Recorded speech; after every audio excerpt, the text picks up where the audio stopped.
Don't miss this year's Commercial UAV Expo, September 2nd to the 4th, in Las Vegas. It's the premier event for the commercial UAS community, focusing this year on drones in action. Use code SAVE100 for a $100 discount or a free Expo Pass. For more information, go to expouav.com. We did this recent test with 3 Teal platforms. 2 of them were the legacy Teal 2 platforms, and then one of them was their new Black Widow drone. So we had all 3 of those platforms running together and operating together as a single drone team on a single tablet. So I think it's actually working pretty well. You're listening to the Drone Radio Show podcast, the show about drones and the people who use them for business, fun, and research. Hosted by Randy Goers. Hello, everyone. This is Randy Goers, and welcome to the Drone Radio Show podcast, episode 445. How can autonomous multi-drone operations support military strategy and commercial drone applications? For that question, we turn to Geoff Hitchcock, Chief Revenue Officer at Red Cat Holdings, and Matt Vogt, Chief Revenue Officer at Palladyne AI. Red Cat is a cutting-edge drone technology company delivering advanced hardware and integrated software solutions for military, government, and commercial applications. Palladyne AI develops next-generation artificial intelligence software that brings autonomy and smart collaboration to robotic platforms in defense and commercial sectors. The 2 companies recently announced a significant testing milestone in their ongoing collaboration, the completion of an autonomous cross-platform collaborative flight involving 3 diverse heterogeneous drones. The system enabled real-time detection and tracking of multiple dynamic and static ground objects, including humans and vehicles, providing a single operator with a comprehensive situational awareness. The 2 companies previously announced a successful 2-drone flight operation in January of 2025, and Palladyne AI announced a single drone testing scenario in December of 2024. The results represent a significant progress in enabling multi-drone operations and autonomous collaboration for the defense sector. Geoff is a 22-year veteran of the United States Air Force Special Operations, with deep experience in intelligence, surveillance, and reconnaissance. He's led operations and business development at top drone companies including AeroVironment and Vantage Robotics, and now he drives Red Cat's growth as Chief Revenue Officer. Matt began his career as a U.S. Marine Corps AV-8B Harrier attack pilot, and later served as a Special Operations Forward Air Controller. After a decade leading business development at AeroVironment, he now oversees all revenue activities at Palladyne AI, focusing on AI-driven autonomy solutions for defense and commercial use. In this episode of the Drone Radio Show, Matt and Geoff share how Red Cat and Palladyne AI's partnership is unlocking true autonomous multi-drone collaboration, what this breakthrough means to modern military operations, and how they plan to scale the technology for larger swarms and real-world commercial applications. But before we hear from Geoff and Matt, I want to stress that your support is the heartbeat of my podcast. Every episode is crafted with you in mind, and your generous donations ensure I can keep delivering the content you love. Whether it's a price of a coffee or a more substantial contribution, every bit helps to defray the cost of production. Donate today and be a vital part of the podcast's journey to greatness. To donate, go to droneradioshow.com/donate. And if you can, please subscribe to the podcast on your favorite platform and leave a nice review. It really helps improve the podcast ranking among the many thousands of active podcasts today. And by the way, if you have a great story on the use of drones that you'd like to share in a podcast, contact me at randy@droneradioshow.com. So let's learn about autonomous multi-drone operations with Geoff Hitchcock of Red Cat and Matt Vogt of Palladyne AI. Let's pick up the interview where I asked Geoff and Matt to introduce themselves. Yeah, hi, I'm Geoff Hitchcock, and I'm the Chief Revenue Officer for Red Cat Holdings. And I am Matt Vogt, the Chief Revenue Officer at Palladyne AI in Salt Lake City, which is conveniently located near Teal Drones, which is a part of Red Cat. I'm certainly happy to be here and happy to talk about drones and AI and our partnership and so on. Let's start with the companies. First, what does Red Cat do? So Red Cat is a holding company that acquires high-tech companies, and they played around in a couple different spaces for a while and kind of landed in the unmanned solutions space. So currently we have two companies under the Red Cat umbrella, and that's FlightWave out of California with a tri-rotor VTOL, hybrid VTOL, fixed-wing air vehicle, and Teal Drones in Salt Lake City. And a press release that came out today that we are now working with a company that out of Ukraine that does unmanned surface vehicles, that they've been very successful in the Baltic against the Russians. So we're going to start making those in America and marketing that out to U.S. Navy for sure, and some of our key international partners as of this spring. So all things unmanned. And Palladyne AI? So Palladyne AI is a software company that really produces two different pieces of software. I'll talk about those in a second, but our software in general is designed to enable robots to observe, learn, reason, and act in a way much like humans do. So that really is how the human decision-making process is involved in making any sort of activity happen. So that's what our software is designed to do. The Palladyne IQ software is for industrial robots and cobots to help in the automotive, aerospace and defense, diverse manufacturing, remanufacturing, and construction sort of industries. And that software is really for industrial robots in production.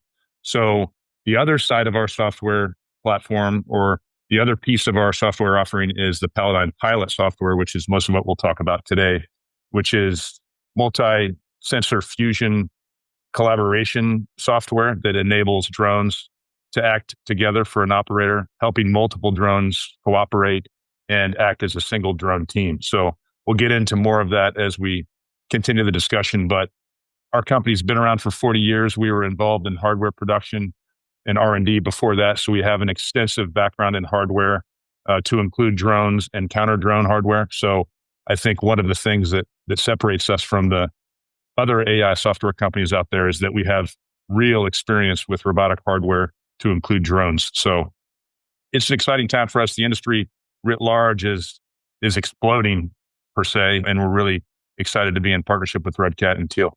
Can you describe a little more in depth the nature of the partnership between Red Cat and Palladyne AI? In its basic description, the partnership is because Matt and I worked together at AeroVironment for a long time. So he had a thing and we had a thing, and we had a discussion on how we could play. We got together. Palladyne does a whole bunch of different stuff, right? And the interesting thing in this market, right? We look at Red Cat as owning companies that built the trucks, right? Palladyne is a company that provides software for those trucks. There's lots of AI that we're looking at across multiple companies right now. It's all focused on making the systems more autonomous and reducing cognitive workload, right? And we'll talk about it a little bit more, but swarming is one of those things, right? We have a platform that is a single operator, and now we've made his job 10 times more difficult by flying multi-vehicles, right? So how do you offset that with software to reduce the cognitive load through, automatic target tracking and several other things that we can be using, right? So this is just the partnership. We had a need, and we'll play with anybody, because in this space in particular, there's no company that can do it all by themselves and do it well, right? There are people that specialize in things: 3D mapping software, visual-based navigation, multimodal tracking is one of the things that, and swarming technology or software is one of the things that Palladynes are looking at.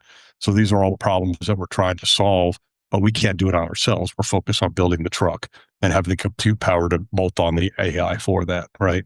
For this service, who are the primary customers? Yeah, we kind of pivoted, right? Initially, it was everybody, right? From DoD to real estate. And we focused on primarily DoD applications and first responders, right? That's kind of the niche market now. Priority focus is on domestic and international militaries, border security, MODs, MOIs kind of thing internationally. DHS, Cal Fire is a customer of ours, and we're focusing on the first responder aspect of it now. And once we get that base up and running, then we'll be free to chase other things, right? Down more into law enforcement and but we're looking at, state, local, federal, and DoD here, all international stuff. And then at some point, depending on where we go and what other companies require, we may get into utilities, right? As an example, or bridge inspections or train track inspections. You have two customer sets, in my view, certainly in Palladyne AI's view, and how we're approaching the market. You have the government defense customer, and then you have everybody else, or the commercial customer base.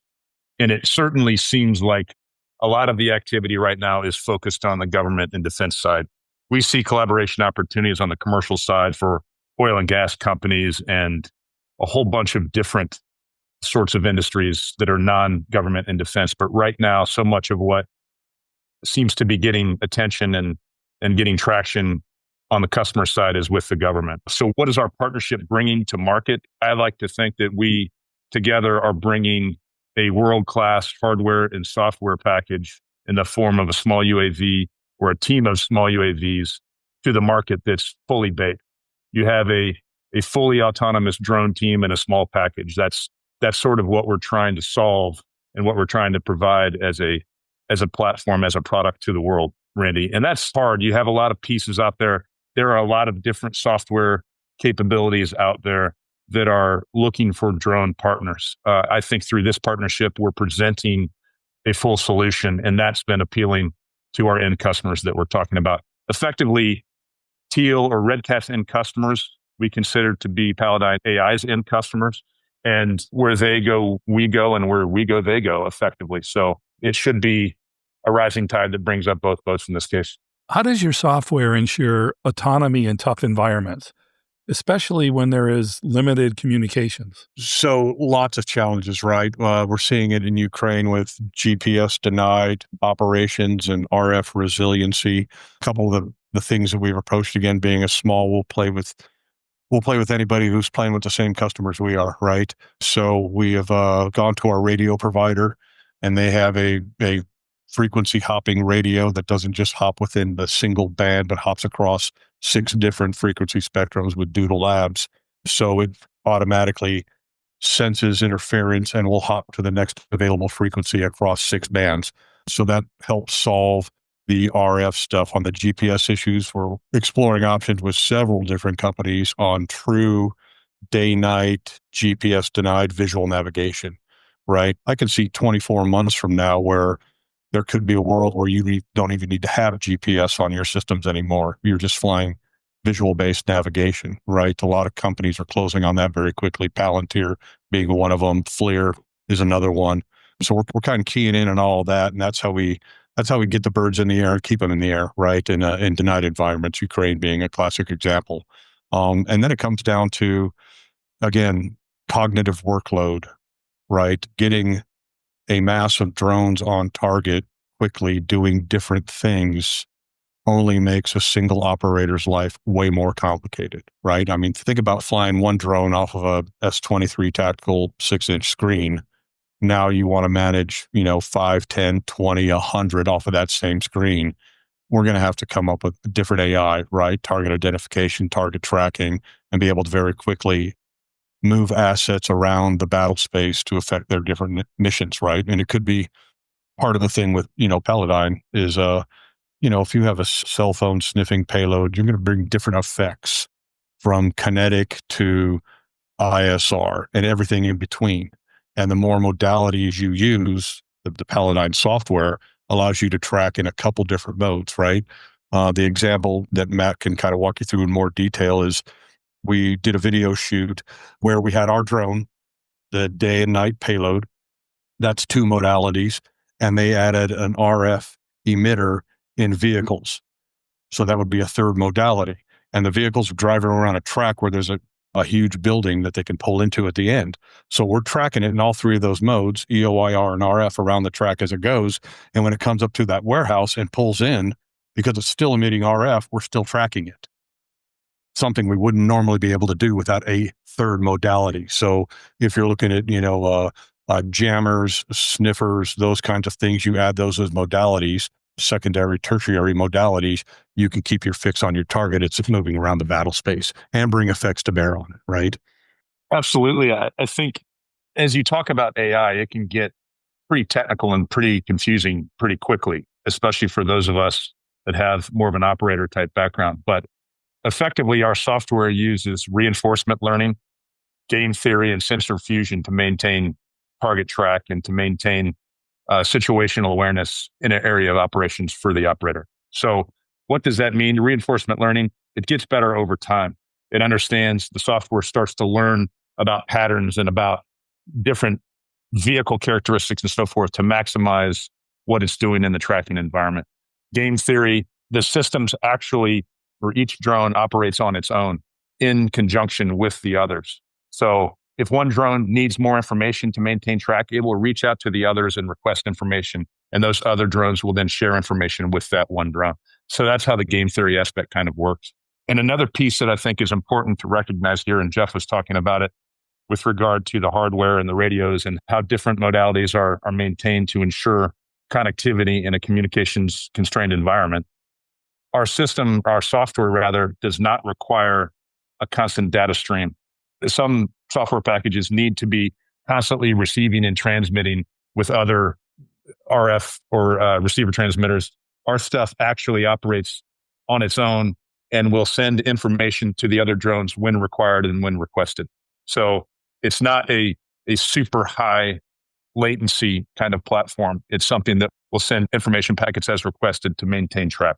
So it's really a low latency, sort of low power software package. What challenges did you have integrating the AI software with Red Cat drones? I don't think there were tremendous challenges involved in the integration activities. So we did this recent test with 3 Teal platforms. 2 of them were the legacy Teal 2 platforms, and then one of them was their new Black Widow drone. So we had all 3 of those platforms running together and operating together as a single drone team. There is some integration activity required to make the software work on that initial sort of activity. Anytime you start with a new platform, there is going to be some back and forth with the company to make sure that you get the software loaded correctly and so forth. But I really can't speak to the technical challenges. I don't know that there were that many, but within not very much time at all, we were flying 3 drones, which were 2 different platforms, all together as a single drone team on a single tablet. So I think it's actually working pretty well. Geoff, do you know of any complex integration issues? I don't. Yeah. So on the Teal 2 platform, the one that is ending near end of life, we're coming out with the new product on Black Widow. I think the biggest concern we had initially going in, because we didn't know what we didn't know, was would we be able to capitalize on the compute power that we had in Teal 2? And it turned out, because of the way they have designed their software and the actual consumption of, our compute power, it's so light on it that we didn't really have any issues. We really didn't. Yeah, it was actually a fairly easy integration compared to some of the other stuff we're trying to do with other people. So because of the way they've designed the software and the light compute load that it actually has, we didn't have any issues. So it was good. The long-term master plan was always to put it onto Black Widow, but the fact that we could get it to work on the TL2 just reduced the speed to market. And we also think, Randy, that in a lot of ways, demonstrating the communication between 2 different platforms, Teal 2 and Black Widow, actually shows greater versatility than if you were to demonstrate it on a single platform, all operating together. So that piece of it has been really exciting. And for the customers that we've demonstrated to already, that seems to be pretty interesting. And conceptually, you could add other platforms in there that are even from different manufacturers to make everything harmonious and working together. But that's a little bit further down the line for us. Geoff, from your perspective, how does multi-drone collaboration change military operations and strategy? Well, it's no change from what they do without drones. right? I mean, at the end of the day, it's mass on target. Now, if mass is now achieved through unmanned systems, air, sea, ground, subsurface, that gets that out in front of the humans, right? That's the desired end state. If you crash a drone, you don't even get a paper cut. They are all, depending on the mission set, they are all attritable, but it's about getting mass on target to confuse the enemy, right? And the more that you could put out there that is EW hardened, as we're seeing in Ukraine, that becomes critical, right? How many can you get out there and safely operate to achieve the objective? So instead of putting people out there to do that, now we're putting drones out there to do that and keeping them in the rear. So, Randy, those of us that have been in this business for 15 or 20 years or 26 years, whatever it is, we've seen things come an awfully long way. I think the end goal now for the operator is for that multi-drone collaboration tool, a bunch of drones operating as a single tool to actually provide the information without needing a lot of babysitting, right? Our goal from an autonomy standpoint is to give the operator information to enable their mission.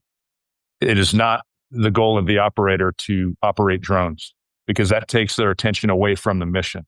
The mission is usually on the ground in an area of operations. So if you're looking at drones, flying drones for sport, that's one thing. But if you're doing it for mission, it's entirely separate. And our real focus and intent, certainly at Palladyne AI, and I'm fairly certain that Geoff would say the same at Red Cat, is to increase operator effectiveness, safety, and increase the chances for success on the objective. That's our whole point. The drones are additional duty. This is not what these guys do, or these people rather, right? This isn't their primary job. This assists them in doing their job, but this is not their primary job. Their primary job is another thing. So it's got to be simple enough and intuitive enough that it doesn't take a huge workload to do that. And we're getting there very rapidly, right? With the AI ads where they're just watching a video and waiting for a box to pop up around it, and they look at it and see if it's mildly interesting. And if it is, they follow it. If it's not, they get rid of it, right? And on to the next thing. They can't be staring at the video the entire time.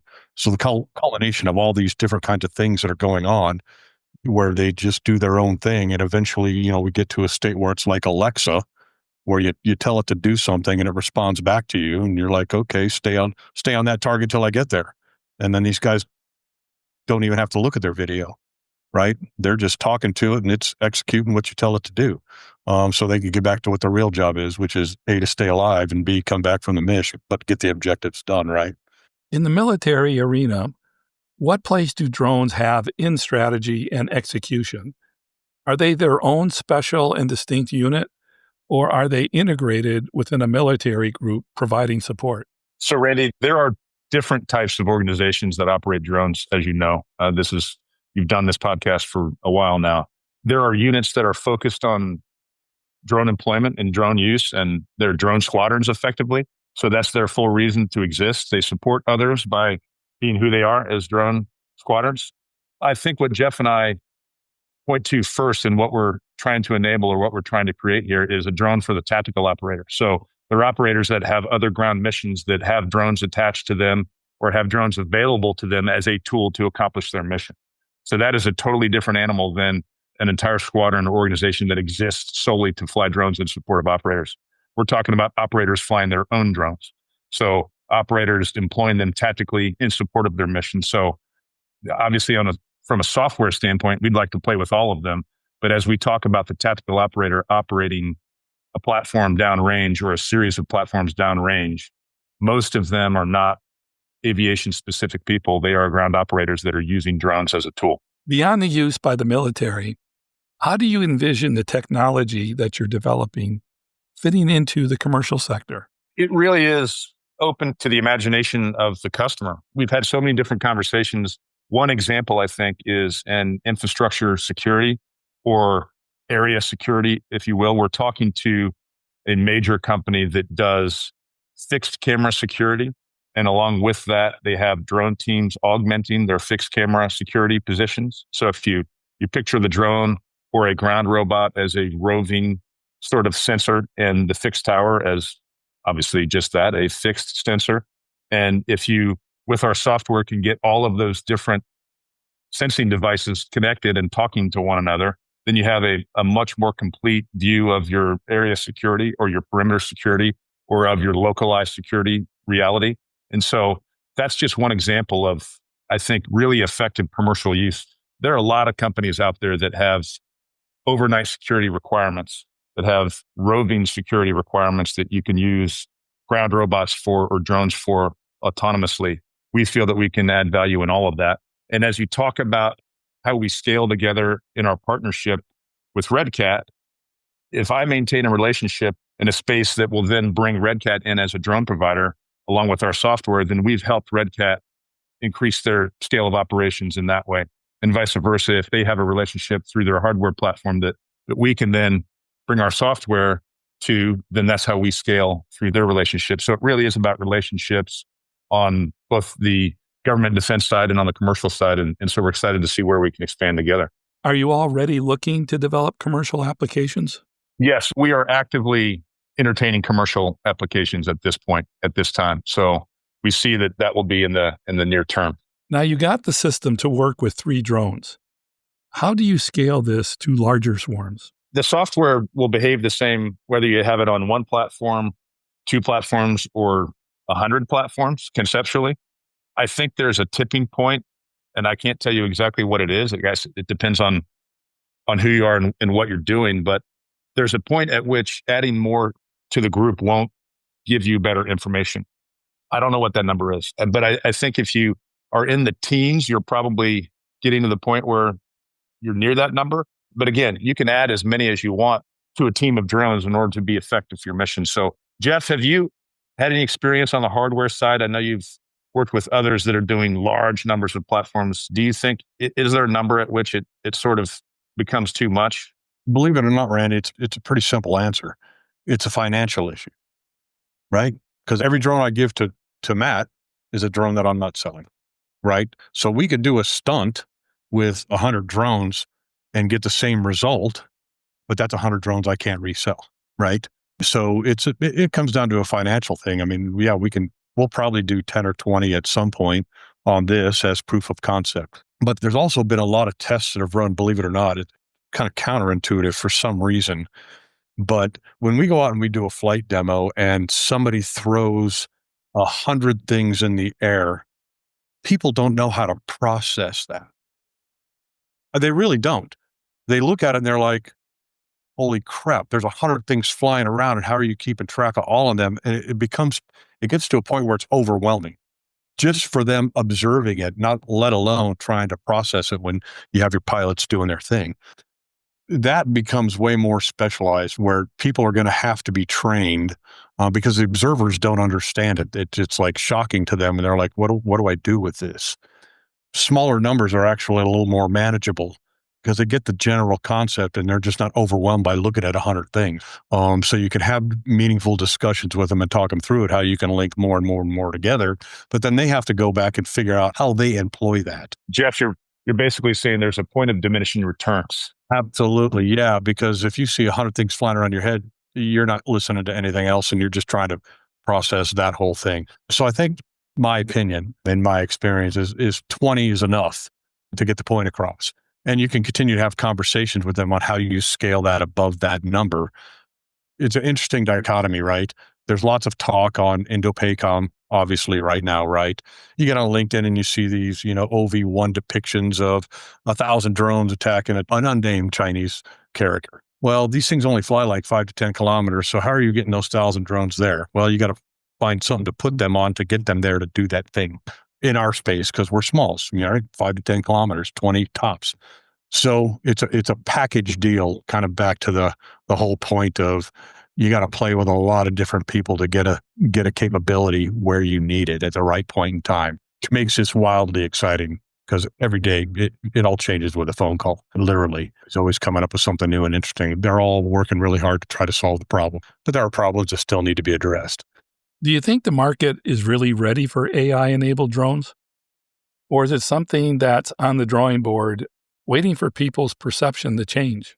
On the defense side, the answer is yes. And that will be the proving ground for everything else, in my opinion, because the missions are the same.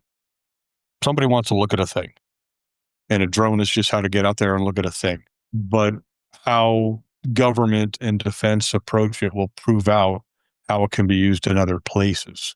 Translating that to 50 different missions on 50 different targets, it's all basically the same. It's a flying camera.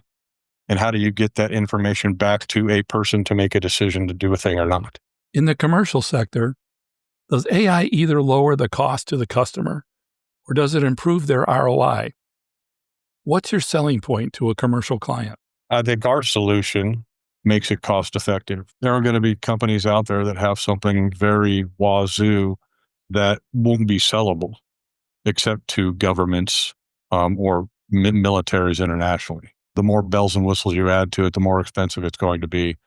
Low cost attritable or semi-attritable on the drone side, and reasonable software bolt-ons to that, I think are going to get key to getting into the commercial market space for sure, because they are budget limited, right? Even at the state level, state and local level for law enforcement, first responders primarily. So, Randy, you asked about the commercial side, just on a value proposition standpoint. Just by way of example, think again about that infrastructure security, automated infrastructure security example that I gave earlier.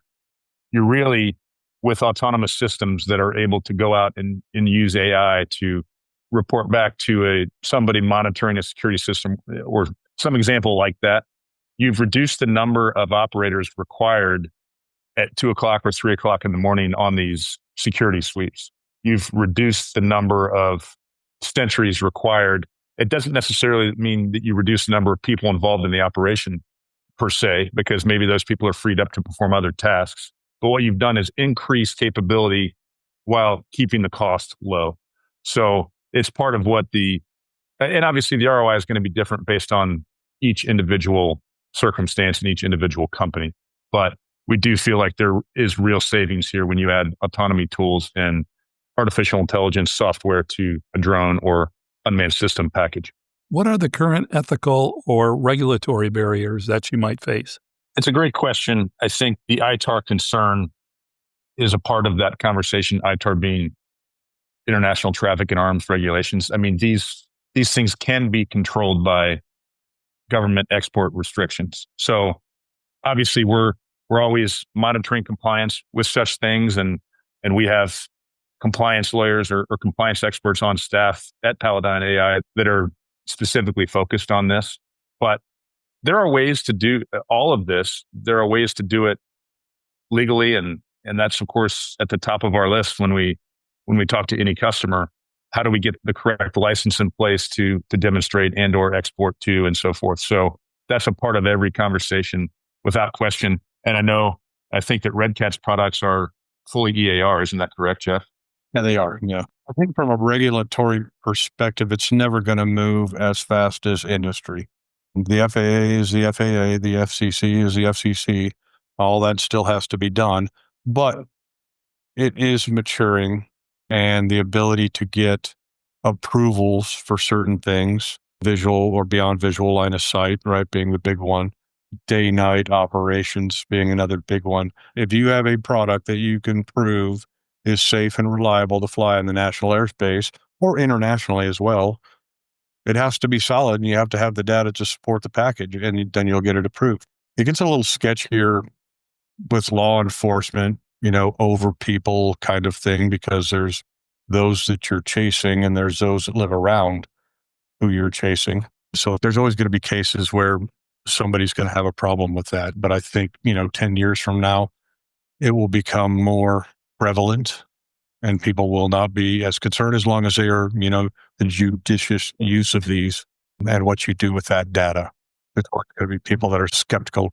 But I think over time, like aerial delivery, drone delivery, yeah, I see that being a thing 10 years from now. But right now, or air taxi, it's a big ask right now for somebody to load up 4 cats on a roof to fly someplace unmanned, or even unmanned driving, right? Give it 10 years where it becomes more mainstream. The adoption of that or the resistance to that will slowly wane as that concept is proven out to be safe. What's next for the two companies?